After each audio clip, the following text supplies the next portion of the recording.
It's that time again. It's time for This We're Week in back. Wrestling. And I draw the short straw. That's hard to say. I drew the short straw with Raw, so I have to go first.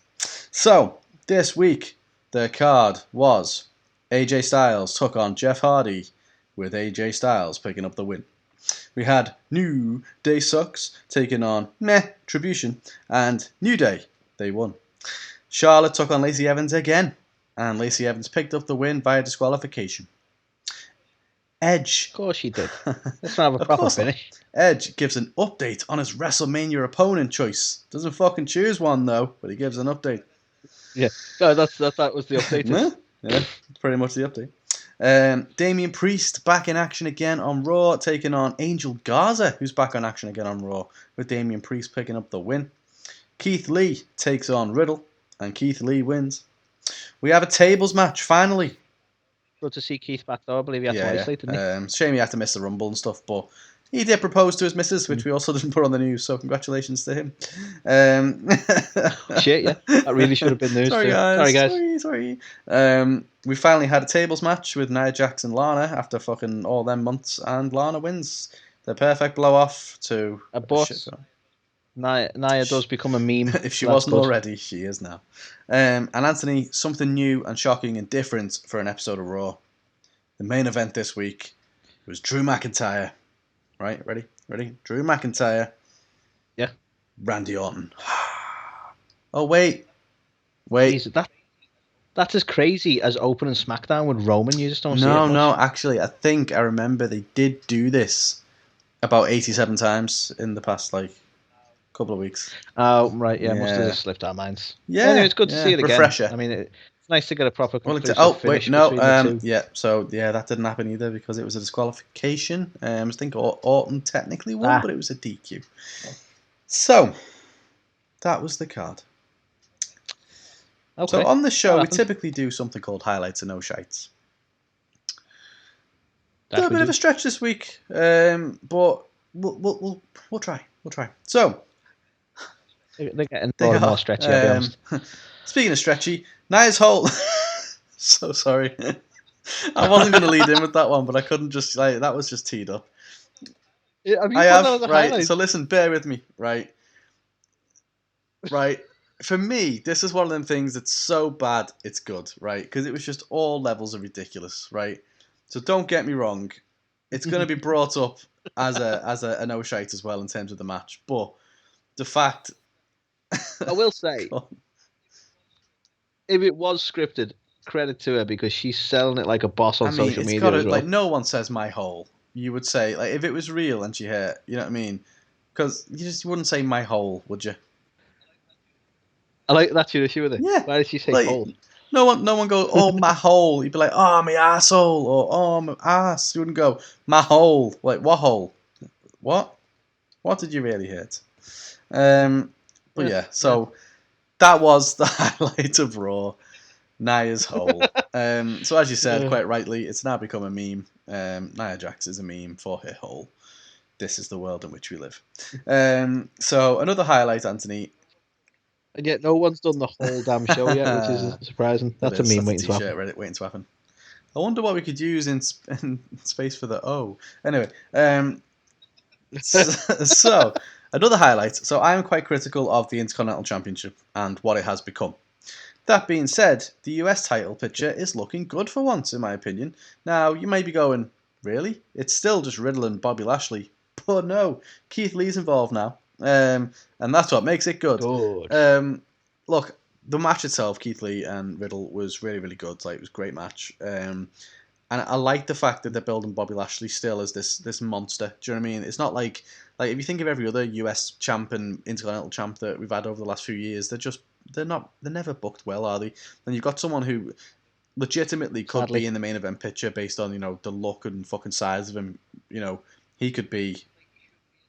He should be a tough opponent to beat. And so to see him with the US title and to actually look dominant with it is different and it's refreshing. And now that Keith Lee's been added into the mix and we're not just seeing Riddle and Lashley one-on-one every week, I'd like to see Keith Lee get the belts. To be fair, I'd be down for Keith Lee and Bobby Lashley. So I was impressed. Good match, I thought.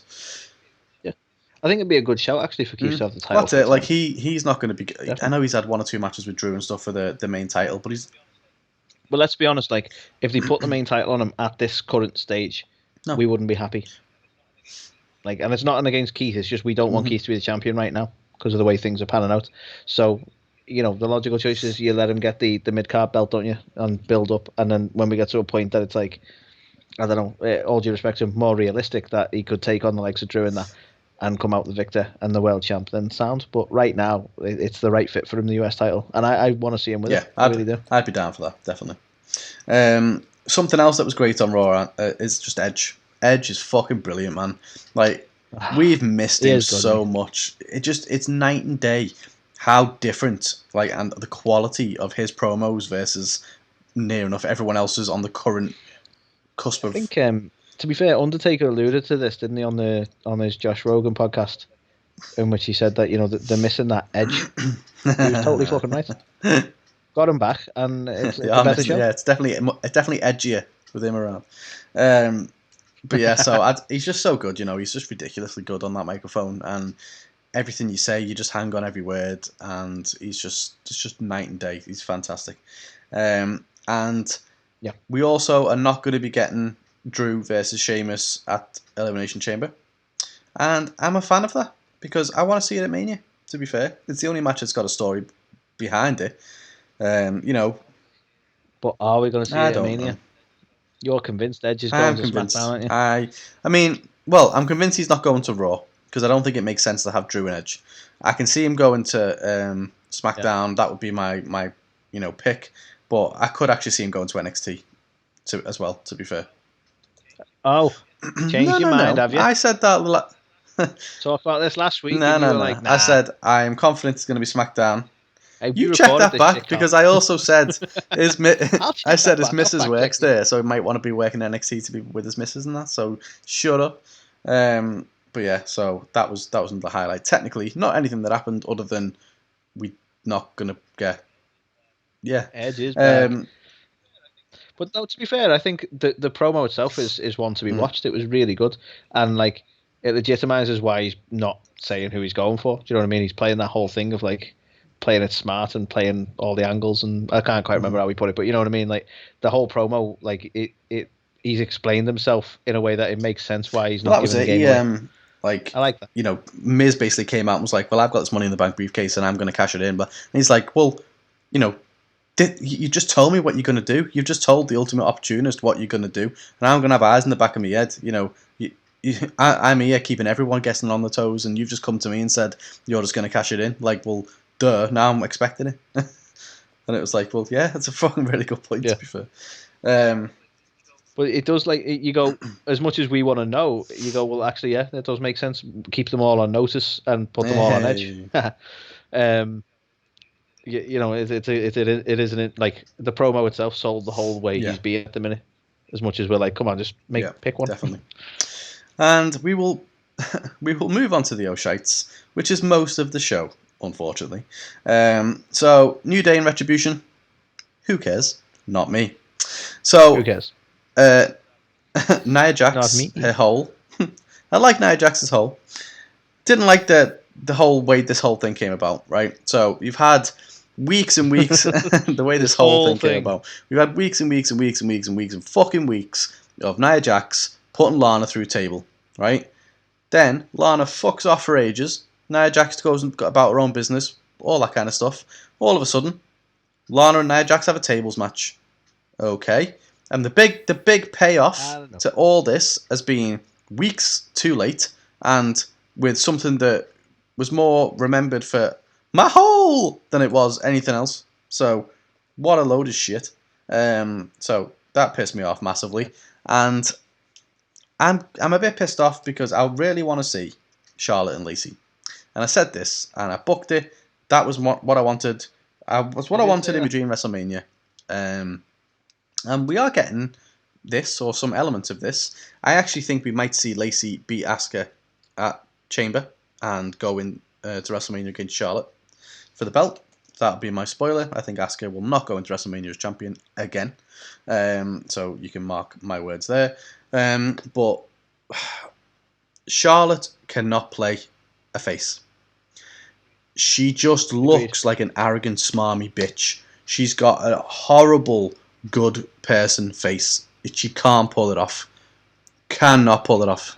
No, I think it's that. Is that like you say, it must be hard for it to sort of change that character in terms of facial expression, maybe, but it comes across smug, massively, doesn't it? And man. you're like, well, even when you're saying nice things, we think you're being smug about it. Legitimately, like, I couldn't even look at her during the whole thing because she just looked like a bitch, and I'm like, you're meant to be the good person here. It doesn't make any sense, but it's like when she first come back and she was being a nice person, and she was teaming with Asuka briefly. But every time she was speaking, it was like she was patronising Asuka because Asuka couldn't speak English. And it's like, I don't think that's what you're going for, but that's how it feels. You know what I mean? It's hard. It's one of them. I fundamentally cannot root for her, so she needs to be a heel, which is one of the things that is upsetting me about this. But do you know what, Anthony? They actually did have a match again this week, and it was shit. And I honestly don't know what to say. It was awful. It was an absolute clusterfuck. It was so clumsy. You could see Charlotte was calling the match, so Lacey was just following. And the amount of times they miscommunicated, and there was like weird botches and just not calling spots. And there was a point where Charlotte ran towards Lacey in the turnbuckle, and Lacey didn't know that she's meant to hit her. So Charlotte just stops. I just stood there for about 3 seconds and then says, "Hit me." And then Lacey hits her. It was bad, man. Like, all due respect to them, and I'm not like, I know botches can happen, so I'm not like jumping up and down about it, but at the same time, like at that level, biggest show in the company as well, bear in mind, on a weekly basis anyway, and they're doing stuff like that. Like, this isn't like you went for a move and it went slightly wrong.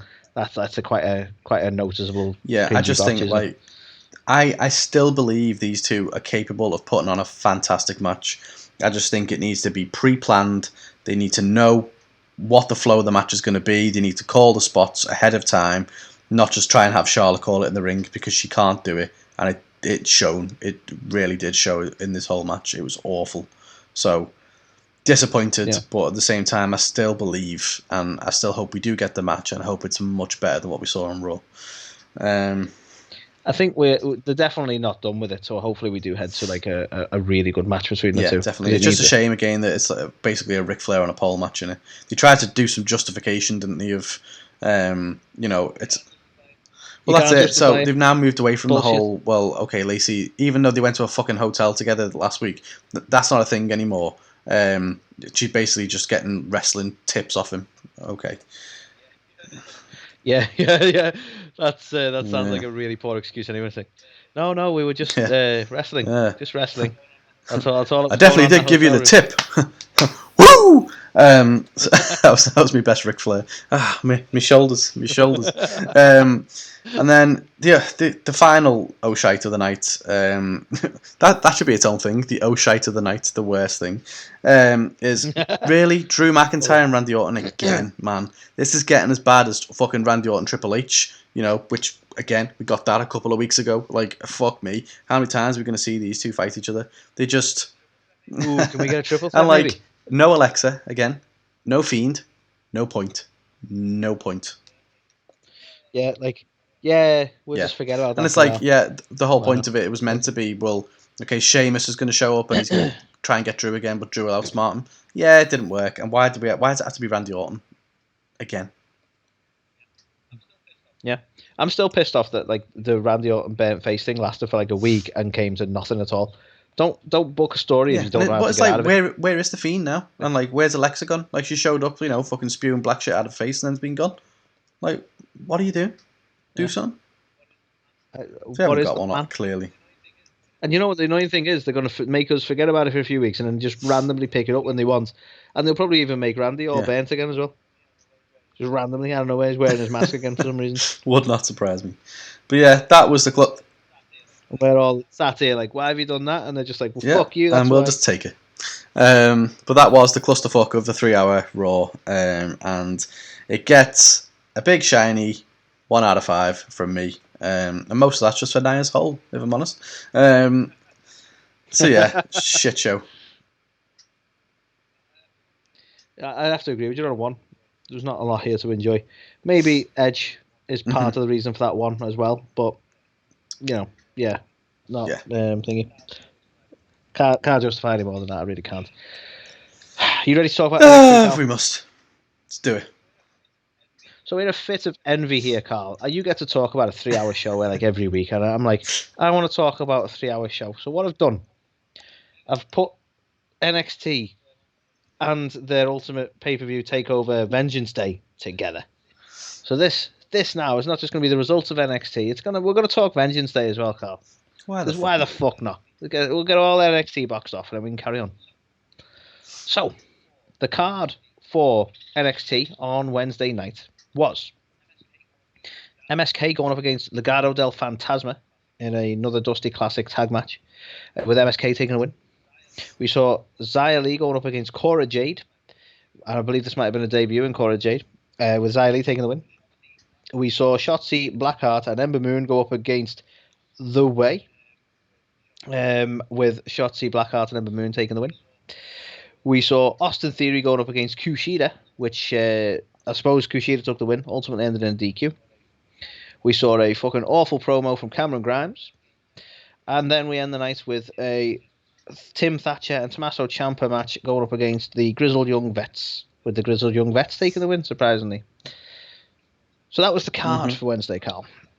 As far as the highlights, honestly, it's more of a general statement than a specific highlight. And that was that there were some really enjoyable matches, and it was set up nicely going into TakeOver. So we can see MSK sort of pushing forward. We can see the likes of Austin Theory and Kushida sort of culminating the DQ finish, culminated in the Kushida Gargano match because of Gargano's involvement. And obviously him faking his injuries and so on like that. And in terms of good matches, I don't suppose it really sets up for anything other than the Grizzled Young Vets taking the win. But Tim Thatcher and Ciampa actually work really well together, in all fairness, and both of them don't really have much to do at the minute. So let's keep them as a tag team. I'm enjoying that. Those were the highlights, Carl, unless you have any others. Didn't think so. So I have one shite, but I need to moan about it for a while, right? And that is the promo with Cameron Grimes. Everything else is forgivable. The show was passable. There's not particularly a lot of highlights, but it was still a decent show. The Cameron Grimes stuff, right? This is WWE's fucking creativity at its fucking worst, right? Because he just rocks up. I think it was a Lamborghini he rocks up in. Suddenly he's rich now. Why is he rich, Carl? Because he invested in GameStop stock, didn't he? And is it Dogecoin or whatever you call it? You know, very topical thing. Let's be current. Let's be very current. Except we don't know what we're talking about because we're trying to be down with the kids, and this is all going to be very fucking cringeworthy. And not only is it going to be cringeworthy, this is going to date itself within a week. And not only is it going to date itself in a week, Carl, it's already fucking old news. So they've caught a trend after the trend's dying off anyway. The whole thing is fucking stupid, and I clear sign don't know what to do with Cameron Grimes. There, I've said it. That's my piece. That's my main shite. Do you know what I think though? He's getting a lot of plaudits, Cameron Grimes, and I just don't understand why. If I'm honest, I don't get it. I don't. I'm willing to eat my hat if he ends up being a massive star in WWE, but I don't get the character. I don't enjoy the character at the moment. I don't wish him to not be successful. Just for me at the minute, I'm not enjoying the character. And this whole thing was fucking shit. So I'm not going to give. That is my only shit. I'm not going to give a rating for Wednesday by itself. No. I'm going to talk about Vengeance Day, and I'm going to give a rating for the whole damn thing. Bold. You cool? I like it. So let's move on to Vengeance Day, Carl, which happened on NXT Sunday, I think it with was. a vengeance. NXT with it because we don't do the Vengeance pay-per-view doesn't exist for WWE now, so NXT can have it. And it's near Valentine's Day, so we'll just call it Vengeance Day. It's funny. Anyway, so as far as the card goes, we saw Shotzi Blackheart and Ember Moon going up against Dakota Kai and Raquel Gonzalez in the final of the Dusty Classic women's tag match thing, with Dakota Kai and Raquel Gonzalez taking the win. We saw Kushida going up against Gargano for the North American title, with Gargano taking the win. We saw the Grizzled Young Vets going up against MSK in the final of the Dusty Classic men's tag team title thing, with MSK taking the win. We then saw a triple threat between Mercedes Martinez, Toni Storm, and Io Shirai for the women's title, with Io Shirai taking the win. And then we closed the night off with Finn Balor going up against Pete Dunne for the men's title, or the NXT title, whatever the fuck you want to call it, with Finn Balor taking the win. That was the card. Highlights, I hear you ask? There were a couple. So, the women's tag scene, Carl. This is a good omen for me, and I really hope they follow through with it, because we have got a legitimately good women's tag team who've just won a fucking tournament, who could now challenge for the women's tag titles. And why the fuck shouldn't they? Why can't we legitimize the women's tag scene and have these two actually be a really dominant, really good team? They've been a good team together in NXT for a while. And I just don't see why we can't push forward with this. I was surprised. I don't know if you recall me mentioning it on a few hundred podcasts ago, when it looked like they were pushing for a tag team thing, but then Dakota Kai was like, I'm coming for the main women's title. And you're like, why? You're in a good tag team. Go for the fucking tag. Anyway, it seems like they're actually pushing forward with that idea now. So I'm giving it a highlight, because I have nothing but good things to say about an actual legitimately good women's tag team potentially helping the women's tag team. Play. I'll take it. Cool. You better take it. Right. So, the end of the night, Carl. The end of the night. We saw Finn Balor take the win. And that might be an old shite, I'll be honest with you. We saw Finn Balor take the win. And then we saw shenanigans. But what we were surprised to see. So to give a bit of context, Lorcan and Birch came out and were attacking Finn, and then O'Reilly came to make the save, because O'Reilly's got no beef with Finn. And who should rock up to help O'Reilly? Adam Cole. Does he help him? Does he fuck? Adam Cole super kicks O'Reilly and takes out Finn as well. And clearly cementing the fact that, hold on, is Adam Cole done with the Undisputed Era? Maybe. Maybe. And you know what? Fuck it, yeah, why not? I like this. Let's do something with Cole instead of just, nothing like they're currently doing. How do you feel about this, Carl? I was actually quite happy with this potential. I don't know if you call it a heel turn, because are they a face team now? Yeah. Did he ever officially turn face with the I don't know. I think people just liked Adam Cole, so it was just like, they're not really true heels, but yeah, I don't know. It was just a bit of a. Firstly, I probably would have liked Pete Dunne to win, if I'm honest. Yeah, I'll mention that shortly, but I'm with you on then, that. I think the way that obviously it came down, it looked like he was going to make the save, and it was really drawn out, and then it was just like 10. Yeah, it was okay. It was okay. Yeah. Well, I don't know. Let's make some moves. That's the execution might not have been perfect, but it's something happening, something tangible, something I get behind. So, credit where credit's due, Carl. Surely. Fine. And just last highlight. I suppose it's a highlight, but I just wanted to say, MSK, I think, are a great choice to win the Dusty Classic. I think it's been an absolute fantastic boost for those two coming in, because they're obviously fairly new to NXT. And they're looking good. I want to see where they go with it. I mean, presumably they're going to stick on NXT for a while and maybe go for the NXT tag titles. But even if they were like, fuck it, let's go you to the main roster because we've no tag teams for the Street Profits. Yeah, let's do that as well. It's all good. But MSK looking good, and I think with the right. Yeah, I agree with that. They've definitely got a rocket up their ass, haven't they? Come in, straight to the winners. Straight to the winners. Indeed. So, I have one shite. Again, I need to moan about it, but it's basically one shite. And it touches on what you said before about the Finn match, right? And this will largely be a personal preference. Some people might have watched this pay-per-view and thought it was fucking awesome. For me, I think it was too safe. There were no title changes. I was a little disappointed that we got nothing. I really wanted to see Pete Dunne take the win. I would have settled for Kushida taking the win. Like, one of those two I would have been happy with. But instead we got nothing changing hands. Io kept her title. Johnny kept his title and Finn kept his title. Nothing really happened. It was a big pay-per-view. There was some shenanigans, but ultimately all the titles stayed exactly where they were. And just one change would have done me. My personal preference, and I think yours, because you mentioned it earlier, was Pete Dunne taking the title. That would have been a great win for Pete. I know he's British, and I know Finn's Irish, but yeah, I would have been down for Pete Dunne. But I also would have been down for Kushida as well. No offense to Gargano, but he's been the North American champ fucking what feels like for a year. So yeah. Thing is though, like I've seen on social media, like people are commending like Finn's run at the minute, and saying that it makes sense for Gargano to keep the title because he's having a good run as well. So I know it's a personal preference thing, but I can't fathom why you wouldn't want to mix it up a bit. Like, yeah, they're both having good runs as champs, but it doesn't mean they have to stay champs forever. I don't know. And plus, I actually have been disappointed with Finn on NXT. I don't know why people are sort of like happy. I'm like, oh yeah, it's really good to have him back on NXT. It's definitely worth the change. He wasn't doing much on the main roster. It's like, I don't really think he's all right. He's come in and he's got the main title, but I don't know. He's not really. I'm probably being unfair when I say this, but I don't really feel like he's there every week and he's cutting good promos or anything like that. He's had a couple of good matches, and I'm not going to discredit those matches, but I wouldn't say this is like a fantastic NXT run for him or anything. I agree. So, as far as the rating, Carl, and bear in mind this is a rating for both shows overall, and the fact that despite playing it way too safe, this was a really good pay-per-view. I'm probably going to give it a 3.5. Okay. I just don't like NXT that much, unfortunately. So, in my mind, I was going to have it as a 2.5, and the reason for that was the pay-per-view was infinitely better than the week of NXT, which I just felt like didn't really achieve much, if anything at all. I feel like NXT do this a lot, like before, like a special show.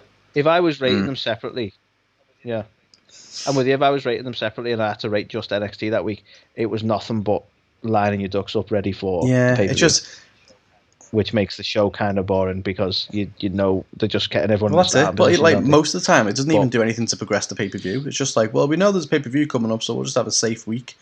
And like stuff happens, but it's like, does it really make a difference? Well, the only thing that really happened that wasn't like getting everyone ready for their match, like, well, let's close these tournaments off ready for the final. You know what I mean? The only thing that really happened was Cameron Grimes, and that was shit. So, like, my rating rests really on the pay-per-view as a whole, but everything was very, very safe, or it would have probably got a 4 from me. I wouldn't go higher than 4, in all honesty, but it was just too safe. There was even the week before, like you say, they were just like, well, let's have an easy week because we've got the pay-per-view coming. So I agree with you, but I wouldn't go as harsh as 2.5 because I'm not a savage like you. Well, yeah. But that's because, Anthony, I prefer the Superior Wednesday show. AEW Dynamite. Light it up, Anthony. So, the card for this week. We got to see the TNT title open the show with Darby Allin taking on Joey Janela, with Darby Allin retaining. We got to see Cody team up with Lee Johnson to take on Peter Avalon and Cesar Bononi, with Cody and Lee Johnson picking up the win, and Lee Johnson's first ever win. I think he's something like 39-1 now. So we had Pac to go up against Ryan Nemeth, brother of Dolph Ziggler, with Pac picking up the win. We had the Acclaimed taking on MJF and Chris Jericho, with MJF and Jericho taking the win. We had the number one contenders tournament's first match with Layla Hirsch taking on Thunder Rosa, with Thunder Rosa picking up the win and advancing in that tournament, as it should be. And the main event of the evening saw Kenny Omega team up with Kenta to take on Jon Moxley and Lance Archer in what was essentially an unsanctioned match. So that was the card. Before we go into anything, I'm wondering how you feel about this. I read something before, and apologies because I can't credit the person who wrote it because I can't remember who wrote it. I read something before on social media in some capacity, and they were saying about a pet peeve of theirs is unsanctioned matches or street fights or however you want to call it. He said because like they're essentially, and I don't know, you might have some sort of smarmy wrestling reason why these are different, but he was like, they're all the same match. They're all a no DQ match. Completely agree. Like, why do we have so many names for one match type? And I'm like, I was reading it and like, yeah, he's right. It is one match type with like 100 different names. But I was like, I'm going to mention this to Carl, and he's going to go, well, technically. So go on. Well, you see, Anthony, in an unsanctioned match, you could kill a guy. Whereas in a no disqualification match, you just don't get disqualified. If you kill a guy, then they can stop the match because it's still sanctioned. But technically, you still get the win because he's dead. Yeah, you get a moral victory. But yeah, I was like, that's an interesting point. It's just what you mentioned in the unsanctioned match. It's like, oh yeah, so it was no DQ, basically, wasn't it? Like, million different Yeah, names, it was. But yeah, highlights. So typical of AEW. What a fucking way to open the show. Darby, Janela. I know you hate Darby, but you must have liked this match, Anthony. I know he's got a bit of flack for it. Look, I You don't fucking hate Darby. Darby. It goes Goldberg and Darby for you. I hate this idea that he's the best. All right, punk. Sorry. So I'm glad you picked up on that. I was like, hopefully, because it can't be obscure now. I know he's not wrestled for a long time, but to be fair, I didn't know you were heading that way. I thought you were going to say, I don't hate Darby. I just hate the idea of Darby. And I was like, where are you going with this? But then, yeah, I got it. No. No, genuinely, like I.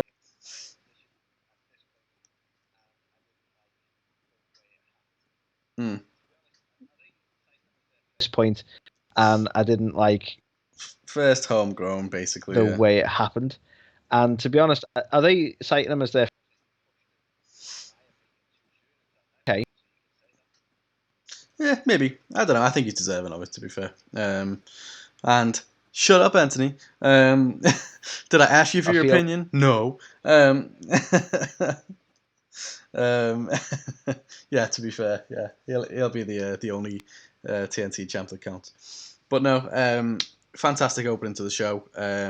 I know they got a bit of flack of like, well, why the fuck is Joey Janela getting the title shot? And he quite rightly said, well, yeah, because it's not like Cody used to do a fucking open challenge every week. But effectively, Darby wanted the match, and it was a good match. I thought it was a really, really good match.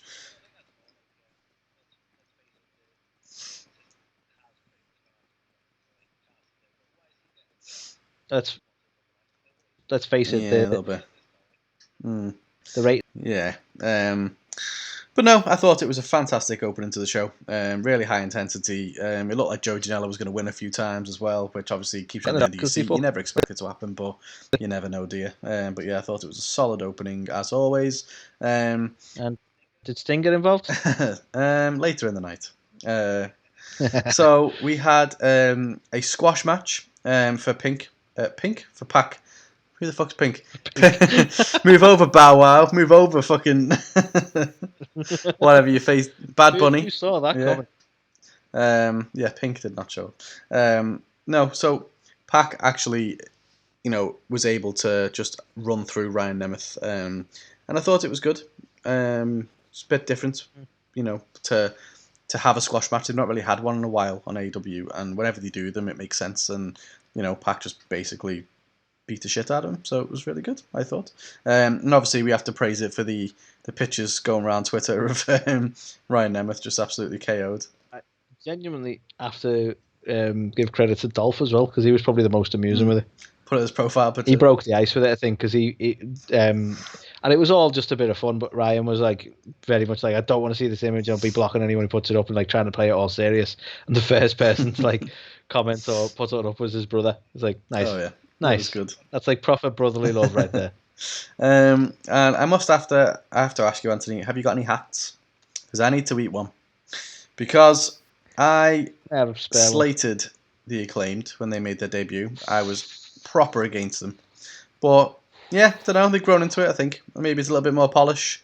I still don't think it's amazing, but I don't think they're just John Cena clones anymore. They are slightly different, and they're good performers as well, I think. So yeah, I will eat my hat a little bit on them, to be fair. So, just throwing that out there. Admitting he was wrong.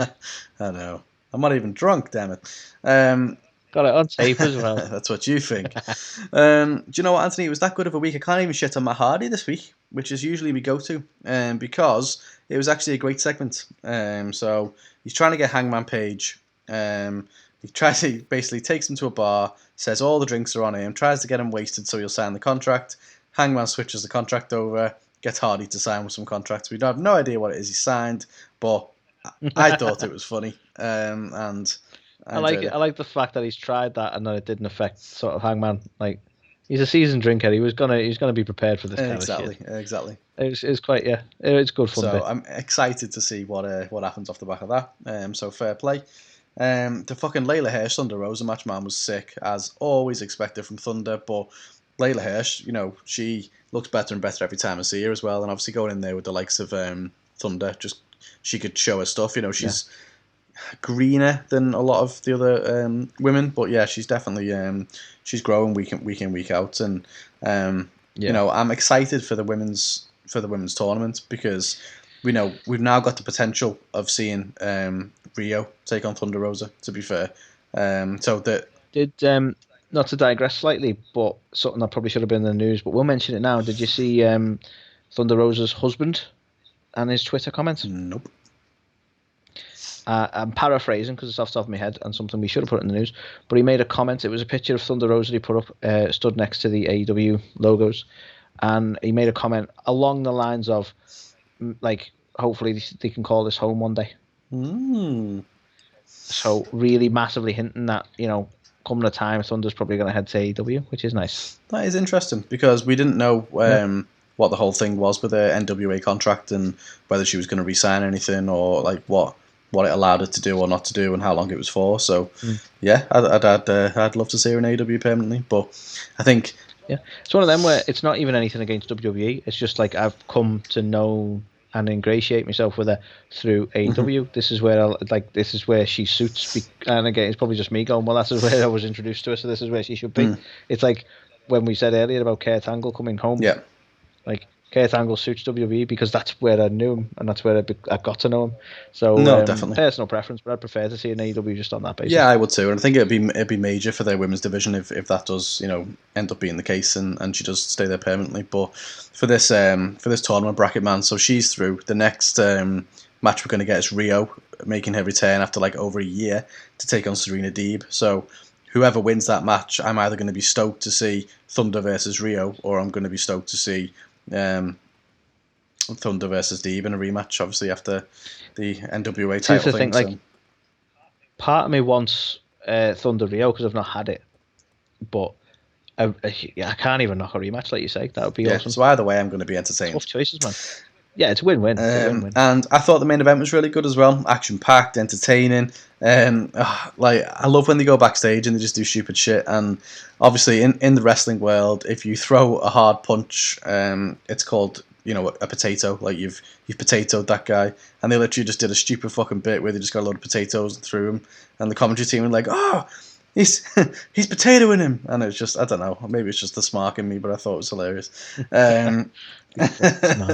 But yeah, I thought that was funny. But yeah, all in all, great main event. You know, it was full of talent in there as well, and it's all kind of leading towards a nice little storyline. So all in all, enjoyed that. In terms of any O'Shite, I can't really say that there was a massive O'Shite, if I'm being perfectly honest. I don't think the Cody match needed to happen. Yeah. But even then, I don't think it was an O'Shite, because obviously we got the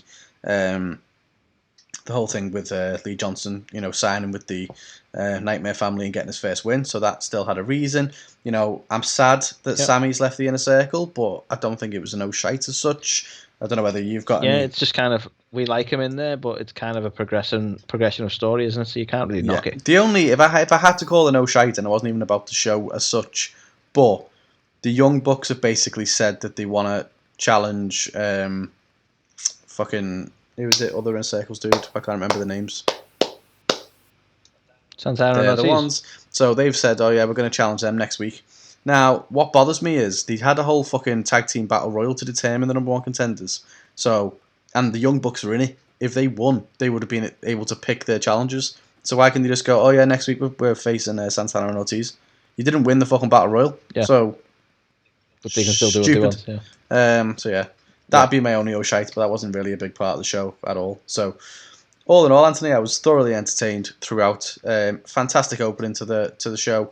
I love Pac. I say it every time I see him, and that whole Ryan Nemeth match squash was fine. MJF Jericho, all good. Inner Circle stuff, fine. Thunder Rosa, great. Main event, great. So, I think I've originally got this down as a 4, and I don't know whether I've scored it too high now. The fact you've given NXT both shows a 3.5 though makes you think like it was a 4, but I'm gonna have to go back on myself and just say it was 3.5. I thought it was a really strong episode, really, really decent, but yeah, I don't think it was quite a 4, so 3.5 for me. I know straight away, Carl, you're not going to agree with this, but I'm giving it a 3.5 as well. and it's the same rating as NXT, and I think it's deserved. And that's not me knocking Dynamite. That's the fact that this Wednesday was a really good night for wrestling. Mm-hmm. Oh, I say Wednesday. This week was a really good week for wrestling because I'm counting the pay-per-view as well. Fuck. Yeah, I'll allow it. Why not? So, Why not? Yeah. Now, So it's time for you to lay the SmackDown, Anthony. Let's do that, yeah. So, SmackDown, Carl. SmackDown. SmackDown, for fuck's sake. We open, as we like to do on SmackDown, with Roman Reigns cutting a promo. Every week. Every week. And I'm not against Roman, but for fuck's sake, let's do something different. Anyway, first match of the night is Corbin and Zayn going up against Dominic and Rey, with Corbin and Zayn taking the win. We saw Big E going up against Shinsuke for the IC title, with it ending in a DQ, so, nobody wins there. We saw the return of Seth Rollins and a promo, which I'm interested to get your opinion on, Carl, but we'll talk about that shortly. We saw Bayley going up against Liv Morgan, with Bayley taking the win. We saw the Street Profits back in action from their random hiatus, and I don't know why they were gone, but we saw them going up against the newly named Alpha Academy of Otis and Chad Gable, just so you know, with the Street Profits taking a win. And then we saw the newly named, I believe anyway, read it on the internet, Dirty Dogs. They are the Dirty Dogs. Of Ziggler and Roode going up against Cesaro and Bryan, with Cesaro and Bryan taking the win. And that was our week on SmackDown. So, highlights, Carl. We end the night with a stunning display from Kevin Owens. And, like, joking aside, and this is exactly what they're going for, but it worked.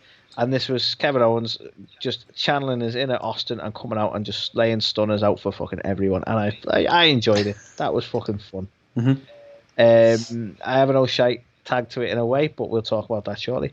The other highlights, which is we might as well get into, because I have a feeling this isn't going to be a highlight for you, was seeing Seth Rollins back. I'm pleased to see him. He's a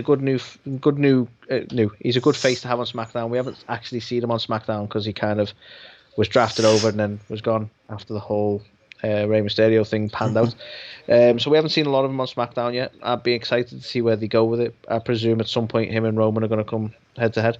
But a lot of people were pissed off with the whole, he's come back and he's gone into the Messiah gimmick again, but kind of suggested he wasn't going to.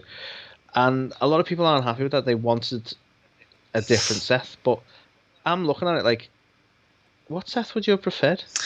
And this is what I'm curious about you, because I'm not really bothered about the whole Beast Slayer or the Architect stuff. Like, it wouldn't really make much difference to me if he come back as one of those characters as to be in the smarmy heel, which I quite enjoy anyway.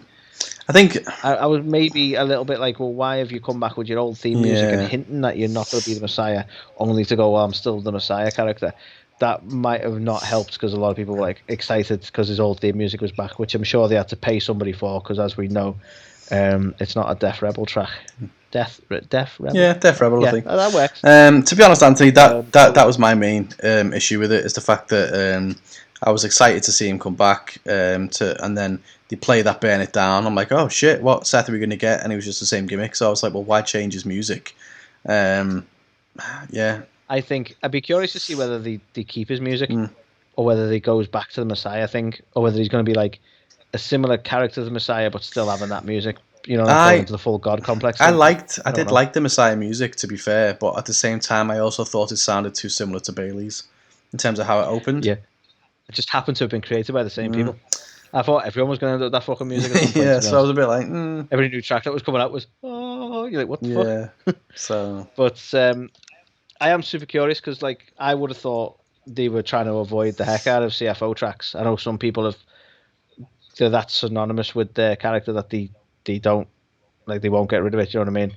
But I don't know. Be interesting to see whether they do keep because I'd quite like the theme music with that character. He's still a good heel, and they don't go fully into the whole Jesus disciple thing, but he's still that sort of character who thinks he's here to save wrestling or save SmackDown. That works. I'm cool with it. To be fair, I think he took out Cesaro, didn't he, at the end? And I'm down to see Cesaro versus Rollins, because I love both of them. That was a fantastic hint. To be fair, like that as the first feud coming back is going to be pretty. But it also lets me. I beg the question, Anthony. How can you have a Messiah coming to save SmackDown when you've got Roman as the head of the table. That's the locker room leader. Surely they're going to have to butt heads at some point because Seth thinks he's the locker room leader. You think sooner rather than later because that directly clashes. Both their ethoses don't mix. So you think they'd come to heads straight away. But we'll see. But either way, yeah, I'm happy Seth's back. I am. Like, I don't know. I quite like the Messiah character. We'll see where it goes.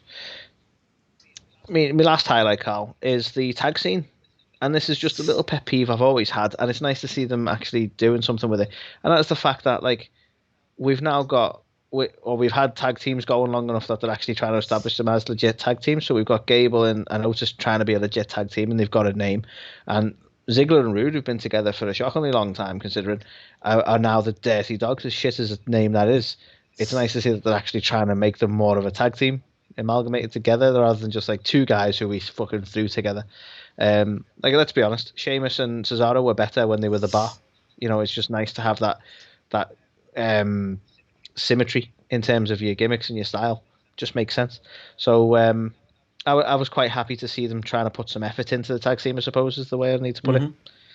Even if the Street Profits are back. I also thought it was a bit weird, sorry to interrupt, that after the match with the Street Profits, as they were leaving, Sasha Banks came down and was dancing with the Street Profits. And I'm like, hang on a minute, your missus is going to be fighting it. Yeah. That didn't make any sense. Yeah. I presume, you know what, it's just the trouble with WWE though, because you go, is there something to that? And then you go, probably not. They'll probably just totally fucking forget about it next week anyway. Yeah, it just felt weird. Yeah, it should be. It should feel weird. That's how it should be. And it should be something that they build into next week. But we know they're not fucking going to. No. Right. My next show, Shy Carl. And I'm apologies for this, because this is going to be one that, like, you know, you're not meant to come at Reigns at the minute because he's super popular.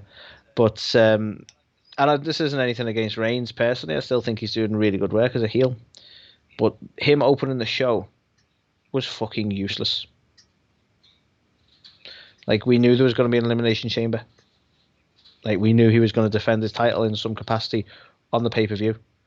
Like, the suggestion Adam Pearce made, he was like, that's not happening. Or Heyman was on his behalf. So, we didn't really get an answer to that. So, we've gained nothing from this opening promo. We talked a lot, but we got a lot of stuff we already know. So, like, what did it achieve? I really, you know, you go, like, most promos, he's come out and he's proven his dominance, and he's trying to get somewhere. Like, he's trying to coax Adam Pearce into a match, or whichever.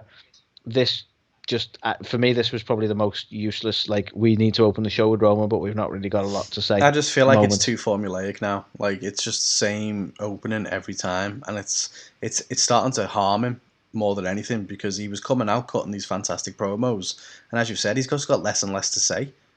He's just coming out. This is a prime example. Like, this week, they didn't need to have him at all. They could have given him a week off, and it wouldn't have caused any problems. But instead, it's like, no, we need to have his face on the show. And I feel like WWE is slowly starting to get to that worrying thing where it's like, you need to see Roman. Roman's the face of this show, and it's like, calm down. You know, we've proven time and again, absence makes the heart grow fonder. People loved him when he come back because he'd been gone for a while. So stop putting him on our face every week when it's not necessary. But they don't learn. But even if he was in the show, he didn't have to be a fucking open promo every I know. Anyway, had to be on there. Had to be on there as no shite. And in a similar vein, closing the show with a big brawl of varying different parts that haven't really interacted much, just because we've got the Chamber coming up and they're all probably going to be involved in some capacity. I fucking hate when they do this. When there's a pay-per-view coming, it's up there with the ladder. Yeah, I knew. Climb the fucking ladder for no fucking reason. I knew you're going to make that comparison. It's true though. It's so formulaic. It's the same. Like, as soon as there's a chamber, everyone who's in that chamber is going to fight each other. As soon as there's Money in the Bank, everyone's going to climb a fucking ladder to prove they can, and then they'll end up fighting each other. And it's like, fuck me, just do something different. Yeah, this didn't need to end in a big brawl like this. It was so, formulaic, as you say. So it gets no shade for me for that.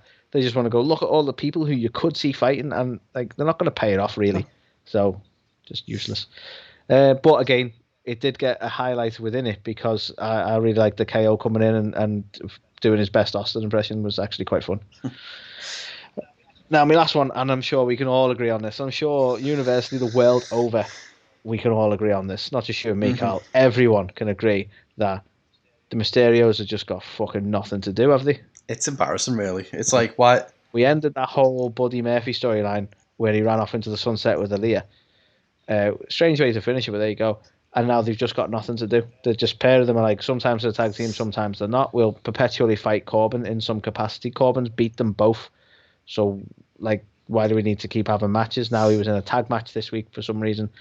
It's just, they've got nothing for them. And Ray's just re-signed with them. And it's like, why? They had nothing for you. I don't know why anyone wanted this. It is mental. It is actually mental. It feels like they're just putting them on the show because they've got them.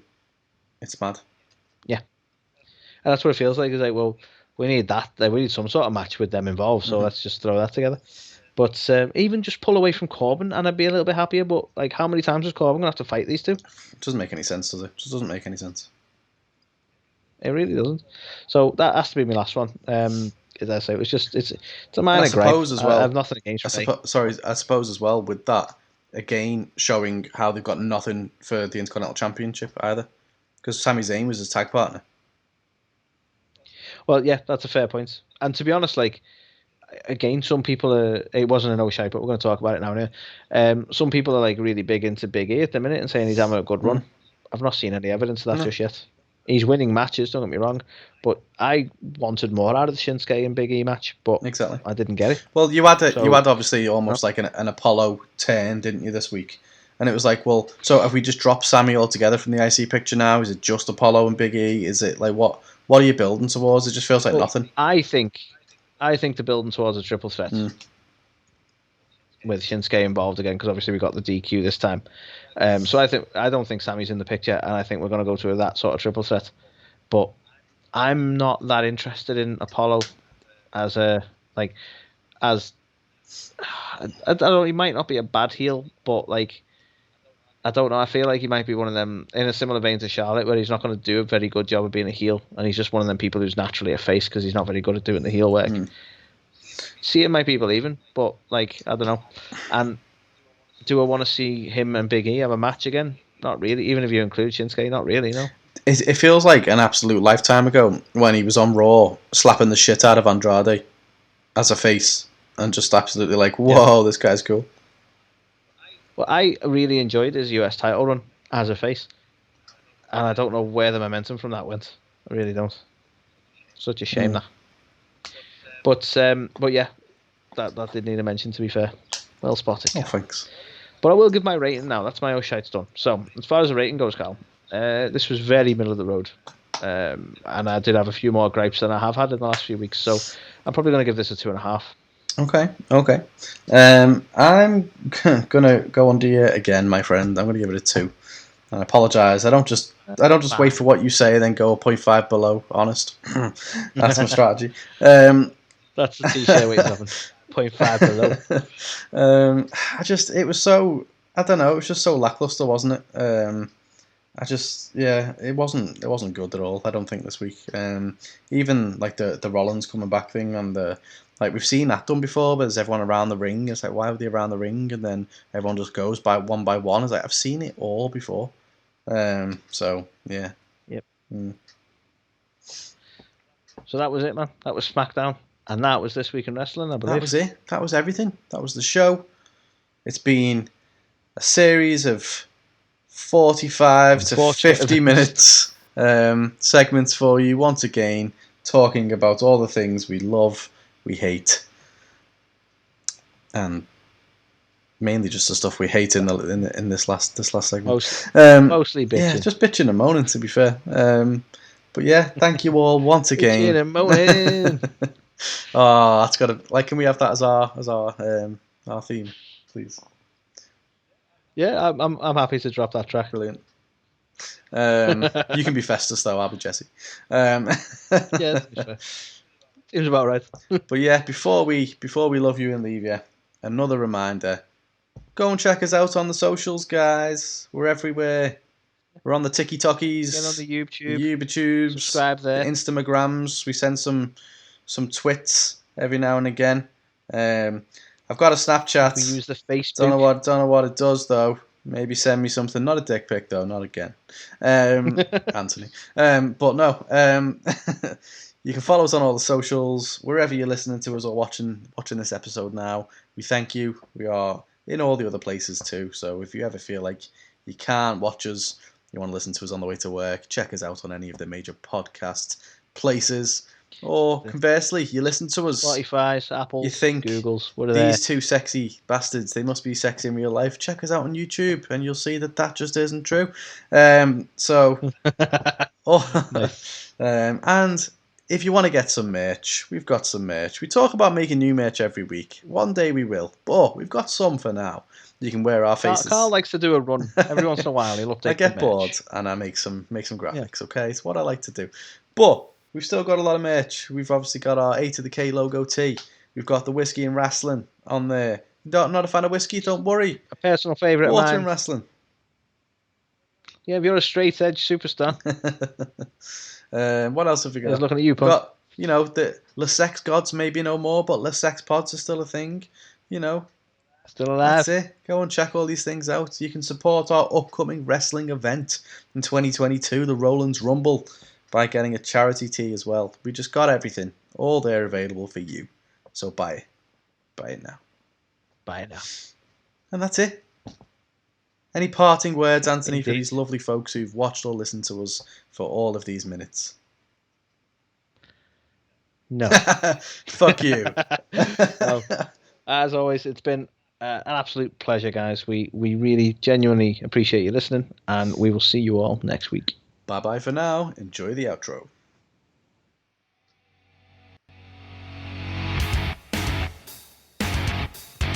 You're watching or listening to A to the K. The A to the K. A to the K. A to the K. A to the K. A to the K. These guys are awesome. Check it out. Check it out. Change your life. You'll be thanking me later.